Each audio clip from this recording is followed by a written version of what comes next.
I had just realized he was defecating when his hand disappeared down the seat of his pants and emerged a few seconds later clutching a small package. Quickly he passed it to the other man, clearly his customer. Then, without a backward glance, the pusher adjusted his belt and returned to his position on the street. The police officer stretched across the princess and switched off the video with a click. Her hands were still clutched theatrically to her face, the shock of what she had seen still obvious in her eyes as she peeped from between her fingers. She caught my glance and giggled. Obscenity usually made her giggle. "Ugh! Talk about a video nasty. I hope you arrested him." "Oh, he's an old friend, ma'am, and so are most of his customers. We keep them under surveillance with these TV cameras. Then we move in when we've got the evidence we need." The inspector stood up and reached for his leather jacket. There was a whiff of aftershave. He looked every inch TV's idea of an undercover cop. I had noticed the princess register his star quality as we arrived at his office half an hour earlier. That was good. An attractive male lead always brought out the best in our unpredictable royal performer. "If you're ready," he said, heading for the door with an athlete's easy grace. His amused expression promised further treats in store. The princess followed him meekly. Her eyes were demurely lowered, as if to retain the image she had just seen. I knew she was enjoying herself. She was fascinated by the forbidden. 2 minutes later we were outside, on the late rush-hour streets of King's Cross. Night had fallen. It started to rain. Out of the darkness a solitary flashbulb popped. I heard the Nikon's motor drive as my boss reacted with a loud sigh of exasperation. "Oh, wretched press! They follow me everywhere."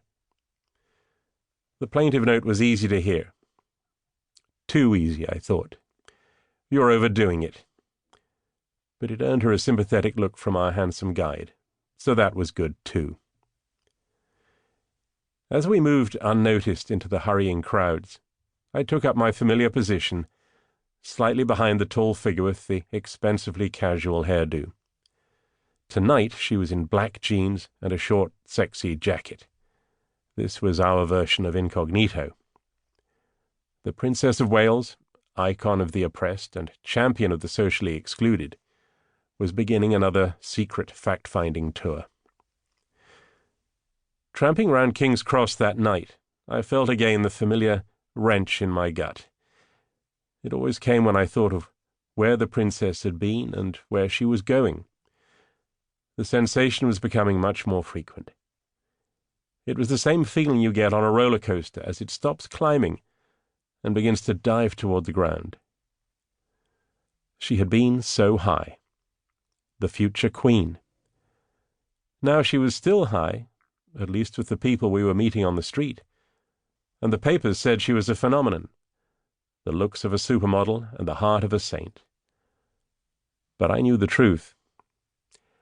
I had seen many saintly things done in her name, and if she was not exactly saint material herself, as she would be quick to agree, she had certainly done a lot of suffering. Not all of it had been done in public either, as some would have you believe. Now, however, she was floundering. Where once she had been the ideal young wife and mother, now she was a self-proclaimed adulteress. Where once she had been worshipped by charities, now she was worshipped for her photo spreads. Where once she had summoned Air Force jets, now she cadged lifts in planes smelling of rich men's cologne. True, there were always going to be causes begging for this kind of celebrity patronage, and she had built up deep reserves of public sympathy.